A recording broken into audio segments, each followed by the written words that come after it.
up? It's your boy Jake here. And today I'm going to talk about a few things because I'm bored. Well, gaming related. First off, the Nintendo Switch Lite. Yeah, maybe that's kind of what the Switch should have been in the first place, just a plain old gimmick-free console. And is any wonder Nintendo's doing it? Because let's be honest, it's going to sell through the roof, honestly.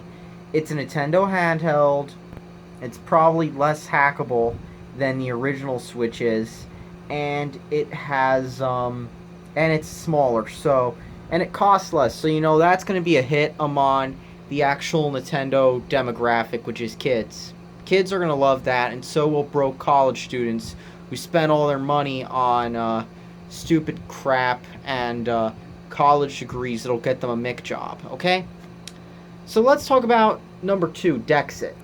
It's freaking hilarious to see the whole bread and circuses around Pokemon crumble. It really is.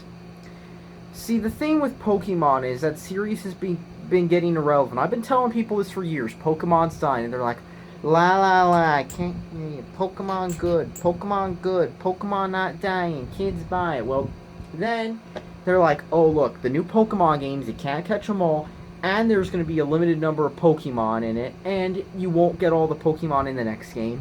And, our B team's developing Pokemon. So, Pokemon's being developed by our B team, and our A team's developing some, town RPG that's probably going to sell, 10 copies anyway. Because who plays Game Freak's games that aren't Pokemon? I mean, who played Drill Dozer?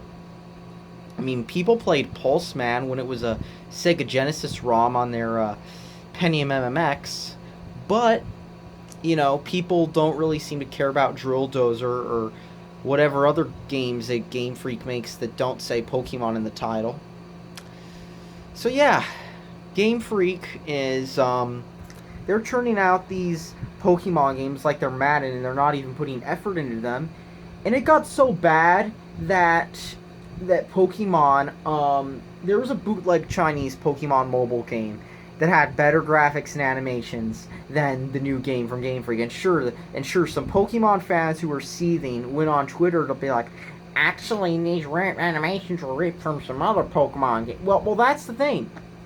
This is some Chinese sweatshop reusing animations and available sets and putting together something that still looks better than whatever Game Freak's putting out. That shows you how dead Pokemon is. Is when people are saying, not even fan games, but Chinese bootleg mobile games are better, that's when you know the series is dying. Okay? Because that's what Pokemon is. It's a dying franchise. And the writing's on the wall. I mean, look, people online are pissed off, and while there's still going to be Pokemon fans who will happily eat it, just like there were Sonic fans who would tell you that games like Sonic 06 and Sonic Unleashed and some even Shadow the Hedgehog were underrated classics, and that game journalists at IGN just didn't get the masterpiece Sonic games. That's what's going to happen with Pokemon. It's going to be the same thing over and over again, except expect game critics to shill for Pokemon, because Pokemon is the best game ever, says Nintendo. Now for the third new thing to talk about, okay? Since I've already talked about Pokemon, what else can I say? Pokemon's dying, and aside from some Pokemon YouTubers who make their whole career out of shilling for a gaming corporation that does not care about them, other than that, Pokemon's dying. And let's talk about the third news story now, okay? G2A. So apparently G2A did something, and someone on G2A did something. I guess they were selling, giveaway keys, and therefore nobody should have G2A. I guess that's what the news cycle is this time. I don't know. But either way, here's what cracks me up. I see indie developers saying that G2A is worse than piracy. Let me tell you something. You know why people use G2A? I'll tell you why people use G2A. Because you buy a G2A key and you get to play online. I mean, usually it's just a resold Steam key, but you buy a key like that and you get to play online. But that's what the new game journalist push is. Somebody did something, and therefore you're not allowed to have it. In this case, oh, somebody's reselling keys that were given away, and therefore you're not allowed to use Steam keys anymore, CD keys. Nope, get rid of that. You know what we're going to have now? We're going to have this new thing where it's going to be CD keyless because keys are bad, and somebody did something with the CD key and you're not allowed to have it. So as usual, it's another cat and mouse game between out-of-touch publishers and out-of-touch indie devs and gamers. Because let me tell you something. You want to stop G2A, here's what you got to do. And this is something that many developers aren't going to listen to. A, make your games cheaper, and also cut the prices over time. I mean, come on. You can get music CDs brand new at a store for like $10 or $15 at most. But like, it'll be $10. It'll be like $7, $6, $5, depending on where you go. They have music CDs for that much. And maybe you'll pay $15 at most for a music CD, unless it's some super rare Mountain Dew Gamer limited edition of a Limp Bizkit album or something. Like, other than that, CDs are like $10 to $15. They're cheap.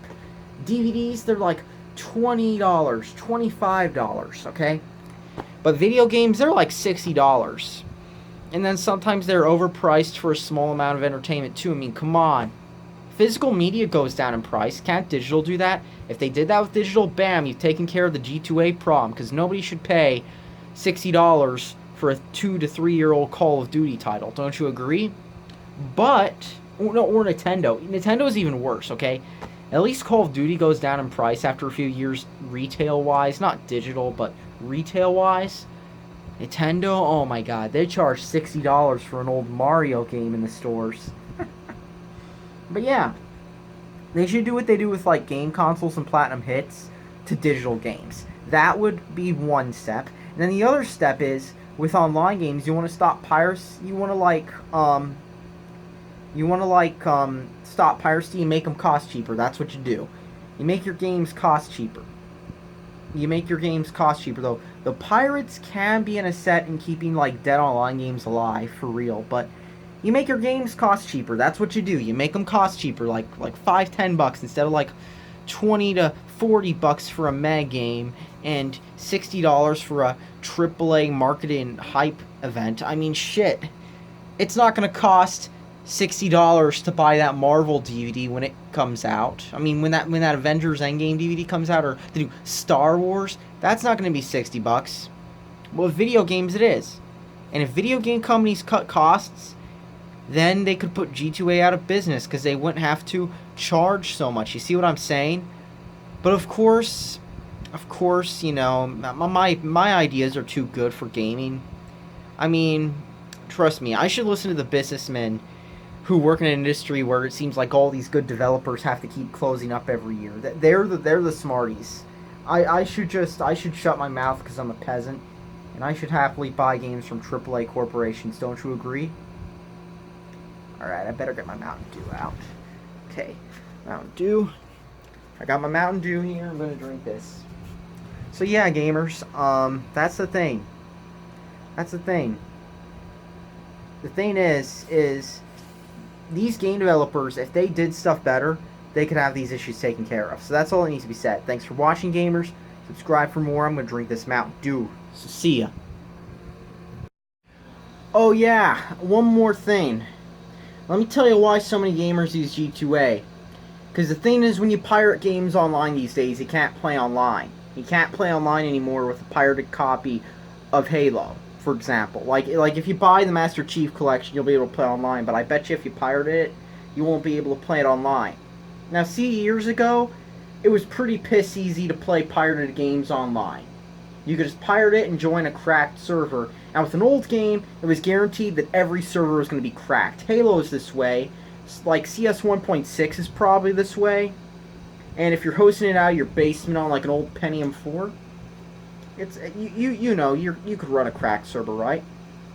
But let me tell you something. So like, here's where it gets tricky. So new games, they started doing things like with Black Ops 1. They got rid of the dedicated server files. You have to pay game servers to host your server, and Battlefield does the same thing.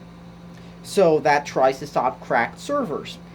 And then other times you have developers sending DMCAs against alternate server lists because of piracy, like Ultra IWNet. Remember that? Or 5M, which happened to be developed by the same guy who made Ultra IW now, I mean, you gotta feel bad for that guy if your resume consists of, I made this sick project and I got DMCA'd by 2 different developers because developers hate their gamers.